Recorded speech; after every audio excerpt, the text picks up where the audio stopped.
chances. No more second chances. Always trying to take advantage. Hey you guys, what's up? Your girl G here. Welcome back to my channel. We are back from the Labor Day weekend, you guys. I know I am a little bit behind, but okay, we here, back. You know, I'm like Jesus, right? Might not be early, but I'm on time when I need to be, okay? So we have to talk about Love and Marriage Huntsville, P Valley, then Real Housewives of Potomac. So you guys, I'm going to try to knock these out. Y'all bear with me. We're going to get through these videos, but okay, we here. That's all that matters. So Love and Marriage Huntsville, it was a lot. It looks like Tisha is still kind of in denial. It looks like she refuses to believe that Marsau is out there, you know, like Martell. You know, he for the streets. He's community peen. So her and Mel at the end of the episode have a very awkward encounter, but we'll get to that part, you know, when the time comes. So let's go ahead and start with the review. Basically, we open up this episode with Kimmi going to the axe throwing. I see people do that a lot. Like, drop down in the comments if you've done axe throwing. That's something that, like, I feel like I would do. That and, like, a rage room. Me and my sister were talking about, like different stuff, like, people do besides going to the club, you know? And axe throwing definitely would be one of them. But nonetheless, y'all see Kimmi, like, Kimmi look really good. Like, Maurice kind of low-key. He pulled a baddie. She definitely ain't out here like Miss Wanda, you know, 600 different wigs and all of them look synthetic. So, it don't be looking too good. But nonetheless, Kimmi is there with her friend. I guess this friend is very familiar with everybody in the group, has hung out with them. So she, you know, Kimmi was like, usually I would go out with Tisha, but I'm not feeling Tisha right now because she's trying to come for my loyalty. So she tells her friend about how, you know, typically if we're all grown adults, if Tisha and Mel have an issue, why does Kimmi need to have an issue? And she's like, well, you know, that's between them. And she's like, you would think, theoretically, but it just seems every time I call one out or say that they're wrong, then it's like, oh, you're not my friend, you don't have no loyalty. So then she explains that's kind of what Tisha tried to come after her for. And it's like, you can't come after Kimmi because of all the people on the cast, Kimmy's the most rational. She's the most emotionally intelligent. Like, I'm sorry, like, Tisha, you need to grow up. So she's like, what is loyalty? What is, like, she's talking about, oh, I'm not loyal to her, but what is loyalty? And basically all Tisha is trying to say is, you're not supposed to call me out, period. Like, if you're my friend, and like the girl said, she knows you. Tisha should know, okay, Kimmi, you're going to call me out and say I'm wrong if I'm wrong. And that doesn't mean I'm not your friend. Matter of fact, it means I'm more of your friend because I love you enough to tell you when you dead ass wrong. And Tisha, you were wrong, period. Like, you can't sit there and say that you, like, are a victim in this situation, that Mel has done everything wrong when y'all both were slinging mud. And you kept going on the stage, but then she cracked your goddamn armor when you sat there and asked Martell, was he there? And he talking about, yeah, I was. And then you felt stupid and then tried to come after her with the, well, didn't you say Melody tried to sleep with you, Marsau?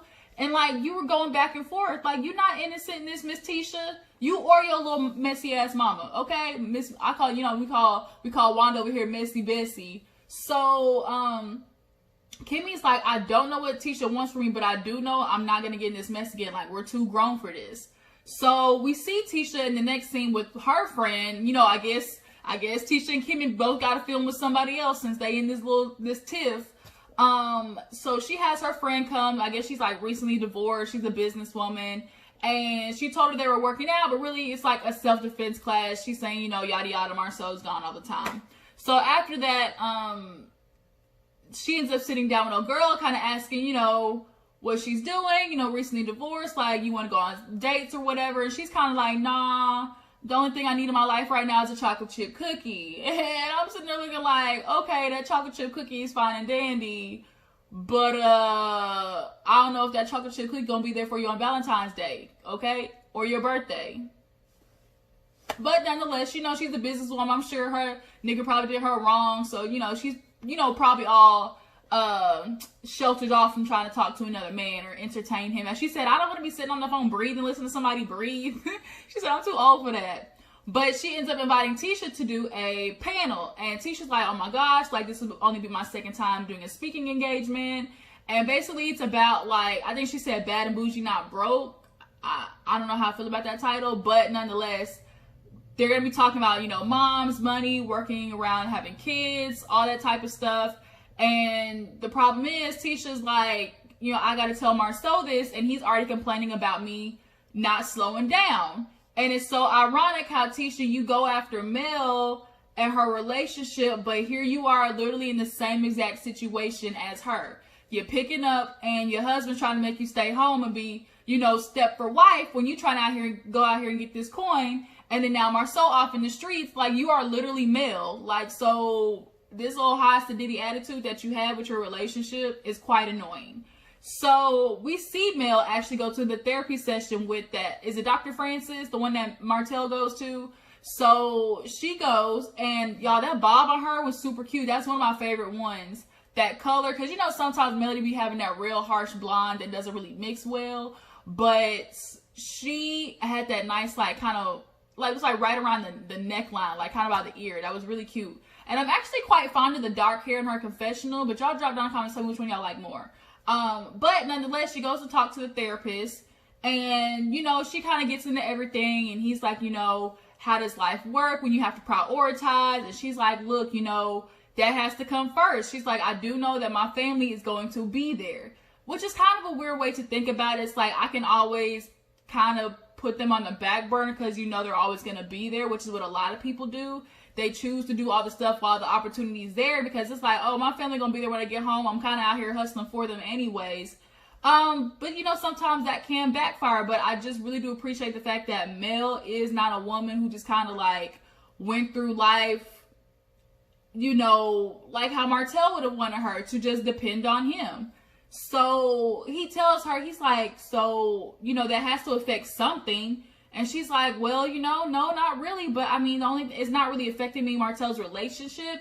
It's more affecting, you know, the fact that he feels like I'm not home and I'm too busy. You know, as he likes to say, if I can't do 100% of anything if I'm so spread thin. And so he's like, you know, what has you like that? She's like, I've always been like that. You know, I've been, you know, president of so many different clubs, worked all the time, maintained straight A's. You know, my parents put me in this type of choir, played this instrument. She's like, I've always been the one that had to represent the family well. It's just what I do. So this is not anything new to me. I've always just gone for it. And she's like, I had great support. You know, my mom was there. And she's like, but then, you know, my dad. And so the doctor was kind of like, you know, I wonder when you were going to bring him up, because that is something her and Martell bond over, the fact that they didn't have their dads in their life. So to her, it was so annoying when her mom would be like, you know, call your dad. And she's like, I know this nigga not going to answer anyways. Like, why are you making me call? And I couldn't imagine as a parent, like as a kid, like trying to call your parent and they don't pick up. And then as a parent, as a mom, I get what she was trying to get out of it. Like, you know, she didn't want to be that mom that made it seem like, oh, I'm keeping my child from her dad. Like, at least I'm trying. But sometimes that effort is so much more detrimental, because to me, I feel like it's a more dangerous game to have a dad that's in and out than to have a dad that's just not there, period. Because now you're sitting there playing with the kids' emotions, giving them hope, you know, giving them, you know, expectations of somebody that can't necessarily deliver. And that letdown is a hell of a feeling, I could imagine. But she, you know, kind of said, you know, I just maintained keeping stuff on my plate to keep me distracted. So the doctor was like, you know, a part of you probably is, you know, chasing for that success, to be like, look, I did all of this, but there's a problem because I'm still broken on the inside. I'm trying to maintain achieving all of these things, you know, to prove to everybody, you know, to show my dad wrong, like I did it, but, you know, you're still hurt on the inside because you're not addressing that pain. So she had a really good therapy session. She's like, okay, Dr. Francis, that's enough for today. I done cried. That's it. So back at the house, her and Martell are getting the, she's doing her dresses or something like, yeah, her dresses. She's doing like the prom dress drive or something like that. So he's like, oh, since you're getting rid of these, what, you just going to buy a whole much more for the future? She was like, yeah, hopefully. And so they get into the discussion of, he's like, oh, you're too busy. You're putting so much on your plate. You know, we want to make sure that everything's balanced with the kids and everything. And for her, Melody's just having this big issue because it's like, which one do you want me to be? Do you want me to be the housewife that stays at home, you know, pregnant, barefoot, you know, messing with the kids, and then still have to give you some on a regular? Or, you know, am I supposed to be this woman that you said, go out there, chase it, you know, have the opportunity, you know, strike while the iron's hot, like, you can get it, babe, go do it, babe. So, like, she's confused, like, I'm not a yo-yo, like, what do you want me to be? And I do think Martell wants a successful woman. He just doesn't want a more than him successful woman. And watching Mel go out there and get it, like, that freaks Martell out for sure.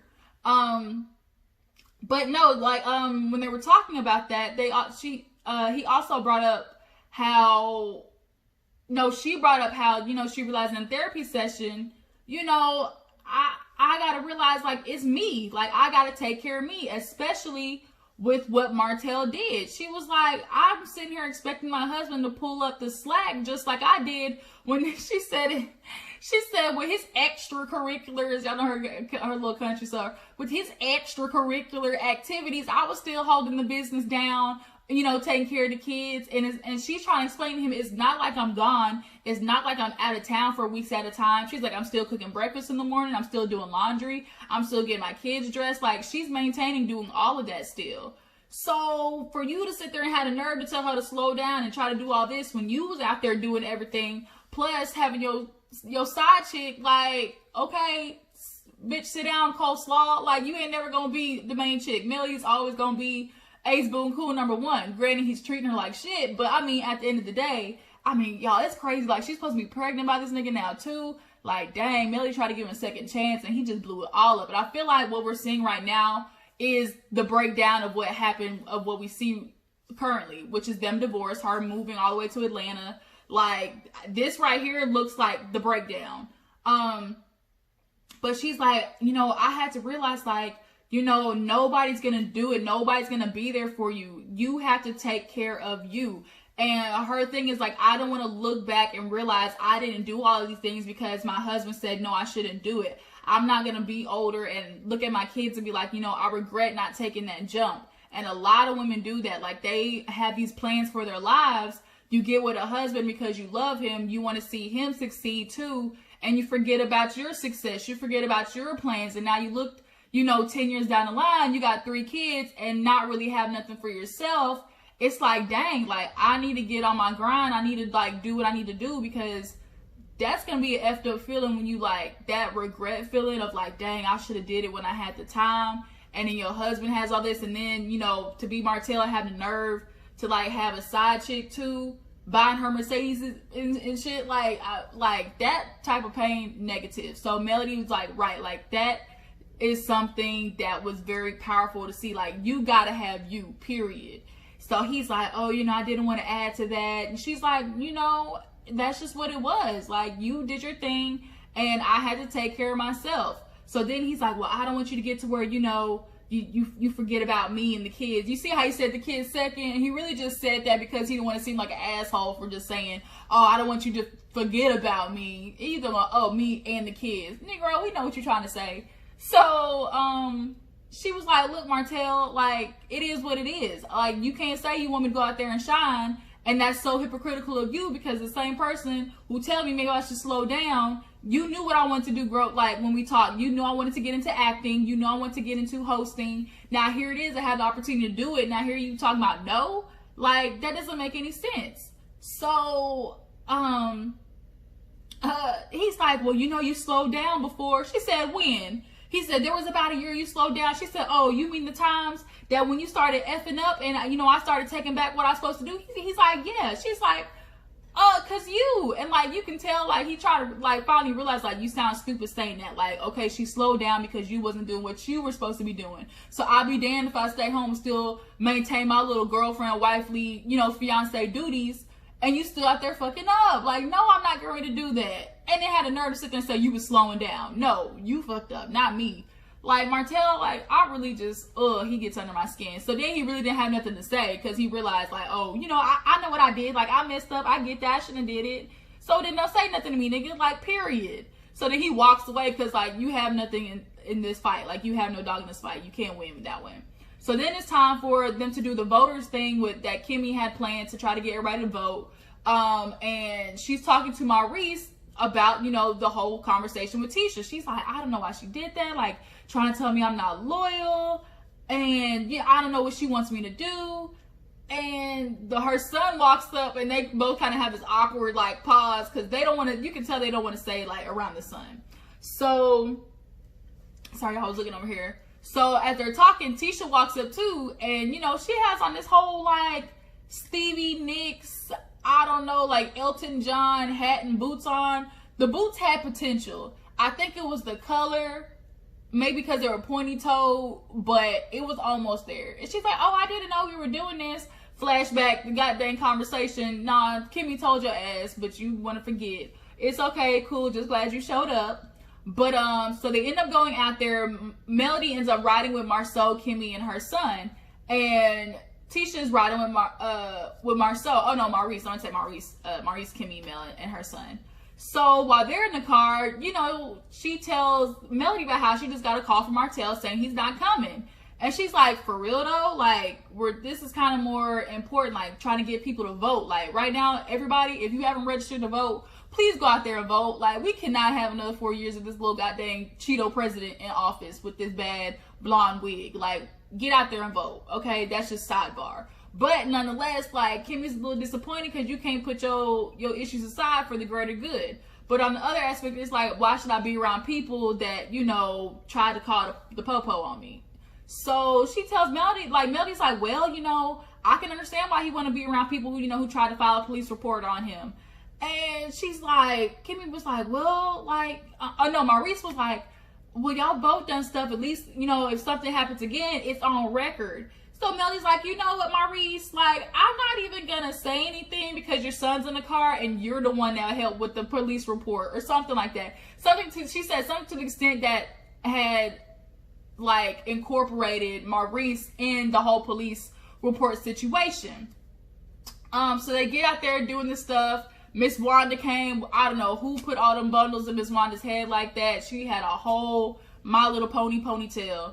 So Kimmi pulls her to the side and she's like, you know, hey, Miss Wanda, appreciate you for coming. She's like, yeah, you know, she's like, you know, I know we had a little rough time. And Mama Wanda like, oh, you know, I just got to give you that motherly push. And she's like, look, about that, she's like, we need to talk about what is going on. Because the mom was like, you know, I feel like there's a little beef. And she's like, we don't have any beef, Miss Wanda. You know, I just feel like there's a little miscommunication of what you are expecting of me. So Miss Wanda would not shut up. Kimmi's trying to talk to her. She's like, no, because you over there talking about my baby. And I don't like the shadiness. You're going over talking to Mel. You're going to be over there with her and do my daughter. She's like, Miss Wanda, you got to shut up. Like, let me talk to you and explain to you. Can't nobody say nothing. Y'all, when she said, I'm listening, I died. I'm listening. I just hurt. I was hurt. Cause she just, poor her, bless her little what's it called? Illiteracy heart. But bless her little illiterate heart. But nonetheless, Kimmi's like, okay, what is it that you want? She's like, you go over there talking to Mel. She's like, so I shouldn't be talking to Mel? Like, now you're trying to tell me I can't talk to Mel? No, that's not what it is. You know, I just don't like the whispers. And she's like, look, Wanda, every time me and Mel get together, we're not talking about Tisha. She's like, it's literally how you doing? The baby's sick. How's your kids doing? Like, one's got the flu. And so now Miss Wanda's realized, like, you can't sit there and tell her, like, she can't talk to Melody. First of all, if she were sitting there over there talking to Melody and it was about Tisha, what the hell you gonna do? What you gonna do, Miss Wanda? If Tisha want to go over there and check her, then she can. But the problem is, Tisha always wants to throw the rock hot in the hand and then have somebody like you, Mama Bear, to come and sit there and really say the truth of what she really is feeling, which is why you've been having all this spice for Kimmi, and it's making sense when Tisha had the conversation with her at the table. She's feeling a type of way that she feel like Kimmi didn't defend her, even though she was dead ass wrong. And now here it is, you're sitting there talking about, oh, you can't talk to Mel and don't be whispering about my daughter. Kimmi's like, I remember her confession at the beginning of the episode. She's like, I'm not going to sit there and lie about something so stupid as me talking about her on the post.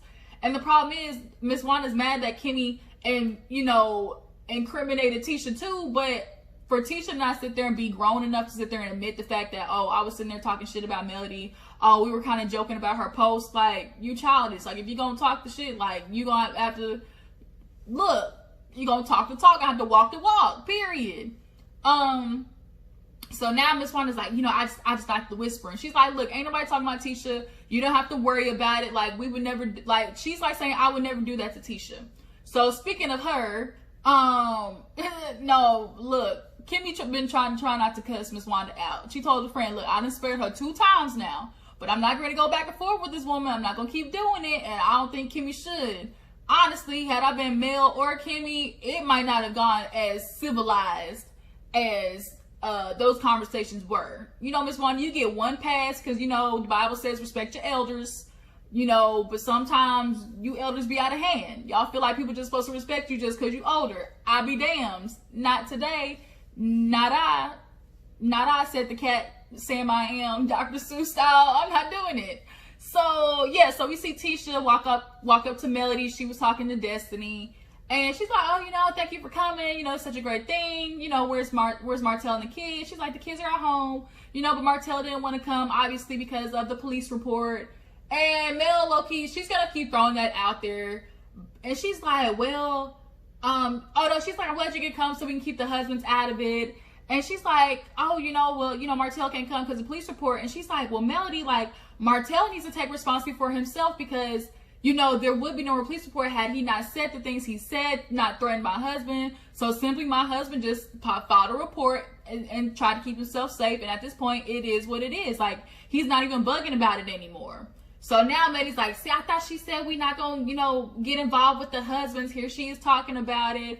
I get both sides, but I'm kind of feeling like, look, if you're going to say something about my husband, then it's just going to be a knee-jerk reaction to automatically defend them in this situation. So she was like, Tisha told Melody, like, oh, you know, we're in this situation, like, Marsau's never done anything that could be threatening, you know, Martell has.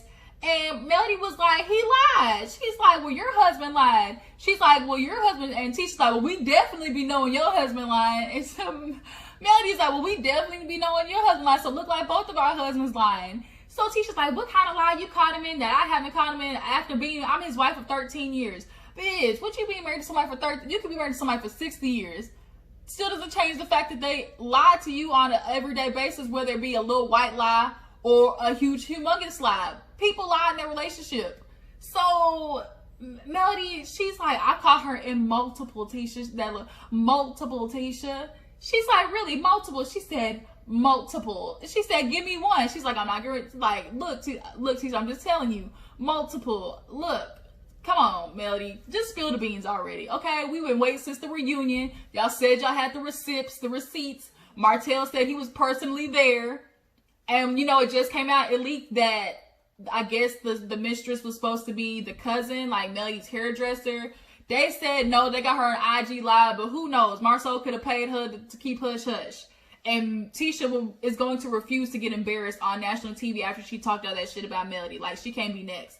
But she's like, I've known my husband for 13 years. He's never lied. So she's like, in 13 years of being with your husband, you've never caught him in a lie? She's like, no, not a lie. Like, she couldn't even say it confidently. Like, girl, Tisha, your relationship is not out here on the up and up. Like Melody said, like, it's better than everybody. It's not. Like, it's a marriage. It's not going to be good 24/7. And Tisha's always treating it like that. So here it is. You want to sit here and play dumb, boo-boo the fool, like your husband's never lied.